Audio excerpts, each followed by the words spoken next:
എൻ്റെ പേര് സുനിതകുമാരി. ഞാൻ തിരുവനന്തപുരത്ത് നിന്ന് വരുന്നു. ഞാനിവിടെ ആദ്യമായി ഉടമ്പടി എടുത്തത് ജനുവരി 21, 2023 ഞാൻ ഇവിടെ വന്ന് ഉടമ്പടി എടുക്കുന്നതിന് മുൻപ് എൻ്റെ മകൾ ഗർഭിണിയായി 2 പ്രാവശ്യം കുഞ്ഞുങ്ങൾ നഷ്ടമായി. അതിനെ തുടർന്നാണ് ഞാനിവിടെ വന്ന് ഉടമ്പടി എടുത്തത്. ഞാൻ ഉടമ്പടി എടുക്കുന്നതിന് മുന്നേ ഹൈദരാബാദിലായിരുന്നു. ആ സമയത്ത് ഞങ്ങളുടെ അടുത്തുള്ള ഒരു സഹോദരിയാണ് ഈ കൃപാസനത്തെക്കുറിച്ച് പറഞ്ഞു തന്നതും ഞാൻ ഇവിടെ വരാനുണ്ടായ കാരണം. ഇവിടെ വന്ന് ഉടമ്പടി എടുത്ത് 1 മാസമായപ്പോൾ എൻ്റെ മകൾ ഗർഭിണിയാവുകയും അത് കഴിഞ്ഞ് 5 മാസമായപ്പോൾ കുഞ്ഞുങ്ങൾക്ക് വെയിറ്റ് കുറവാണെന്ന് ഡോക്ടർ പറഞ്ഞു. അത് മകൾക്ക് ഉടമ്പടി തൈലവും ഇട്ട് പ്രാർത്ഥിക്കുകയും ഉപ്പും ഉടമ്പടി വസ്തുക്കളെല്ലാം നൽകി എൻ്റെ മകൾക്ക് നൽകുകയും ചെയ്തു.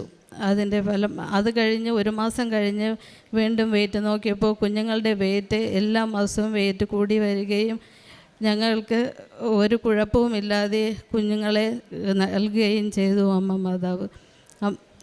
അതുകൂടാതെ എൻ്റെ രണ്ടാമത്തെ സാക്ഷ്യമെന്ന് പറയുന്നത് എൻ്റെ വേണ്ടിയാണ്.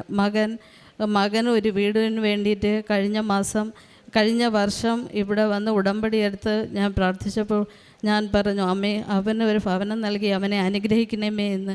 അതേപോലെ തന്നെ ഞങ്ങൾക്ക് അത് നൽകി അനുഗ്രഹിക്കുകയും ചെയ്തു എൻ്റെ അമ്മ മാതാവും ഈശോയും. അതുകൂടാതെ എൻ്റെ മകൾ 13 വർഷമായി SLE പേഷ്യൻ്റായിരുന്നു.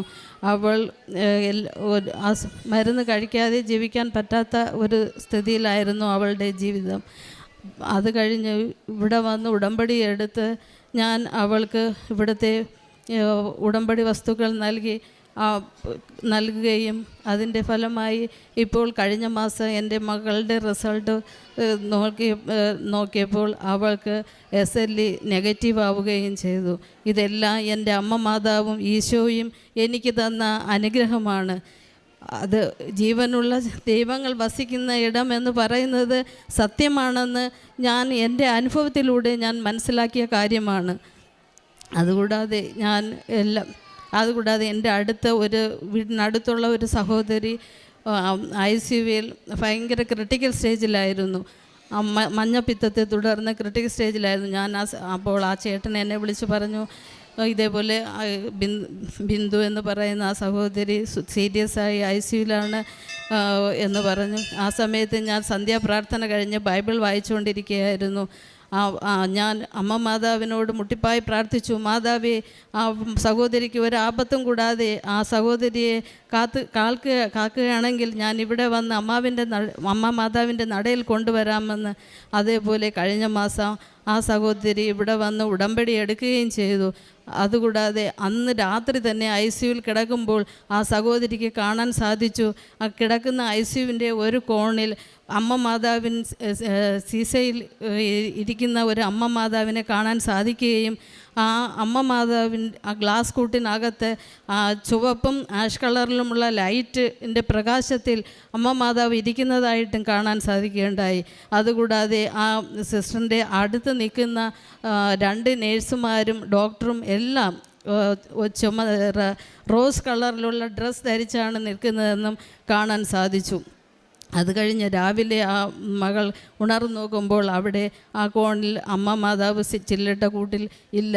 അത് അമ്മ മാതാവ് അവൾക്ക് നൽകിയ വലിയൊരു അനുഗ്രഹമാണ്. ഞാൻ അവൾ ICUവിലാണെന്ന് അറിഞ്ഞ് അവിടെ ചെന്ന് അമ്മയുടെ ഉടമ്പടി തൈലം ഇട്ട് പ്രാർത്ഥിക്കുകയും അമ്മ മാതാവിൻ്റെ കാശുരൂപം കയ്യിൽ കൊടുത്തിട്ട് ഞാൻ പറഞ്ഞു, നീ മുട്ടിപ്പായി അമ്മയെ പ്രാർത്ഥിച്ചോളാൻ പറഞ്ഞു, നിന്നെ അമ്മ മാതാവ് കൈവിടുകയില്ല, നീ കാത്തുകൊള്ളുമെന്ന് പറഞ്ഞു. അതേപോലെ തന്നെ അമ്മ മാതാവ് ആ മകളെ കാക്കുകയും പിറ്റേന്ന് തന്നെ ICUവിൽ നിന്ന് പുറത്തു കൊണ്ടുവന്ന് 2-3 ദിവസം കഴിഞ്ഞ് ഡിസ്ചാർജ് ചെയ്ത് വീട്ടിൽ കൊണ്ടുവന്നു. 10 ദിവസത്തിനകം ഞാൻ ഇവിടെ വന്ന് അമ്മയുടെ നടയിൽ കൊണ്ടുവരികയും ഉടമ്പടി എടുപ്പിക്കുകയും ചെയ്തു.